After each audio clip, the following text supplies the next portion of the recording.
প্রায় 14 মাস পর ইসরায়েল ও লেবাননের প্রতিরোধ যোদ্ধাদের মধ্যে বহুল প্রতীক্ষিত যুদ্ধবিরতি কার্যকর হতে শুরু করেছে।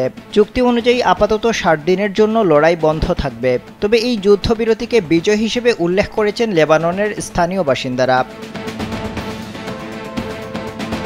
যুদ্ধবিরতি ঘোষণার পরও ইসরায়েলের সামরিক বাহিনী সতর্ক করে বলেছে, নির্দেশনা না দেওয়া পর্যন্ত এখনই যেন এলাকায় না ফেরেন বাসিন্দারা। তবে এসব সতর্কবার্তা পাত্তাই দিচ্ছেন না লেবাননের সাধারণ মানুষ। ইতিমধ্যে তারা নিজ নিজ এলাকায় ফিরতে শুরু করেছেন। মঙ্গলবার মার্কিন প্রেসিডেন্ট জো বাইডেন বলেছেন, গত বছর গাজা যুদ্ধের কারণে হাজার হাজার মানুষের প্রাণহানি ঘটেছে। এমন একটি সংঘাতের অবসানের পথ পরিষ্কার করতে মঙ্গলবার যুদ্ধবিরতি চুক্তি হয়েছে। স্থায়ীভাবে শত্রুতা নিরসনের পরিকল্পনায় এই চুক্তি করা হয়েছে।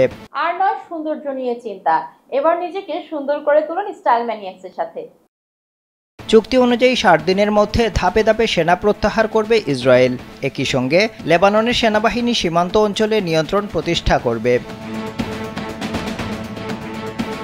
এদিকে গাজায় চলমান গণহত্যা বন্ধ করা এবং একটি স্থায়ী অস্ত্রবিরতি প্রতিষ্ঠায় তুরস্ক সব ধরনের সহায়তা দিতে প্রস্তুত বলে জানিয়েছেন দেশটির প্রেসিডেন্ট রিসেপ তাইয়েপ এরদোয়ান। বুধবার তুরস্কের জাস্টিস অ্যান্ড ডেভেলপমেন্ট পার্টির সংসদীয় গ্রুপ বৈঠকে তিনি একথা বলেন।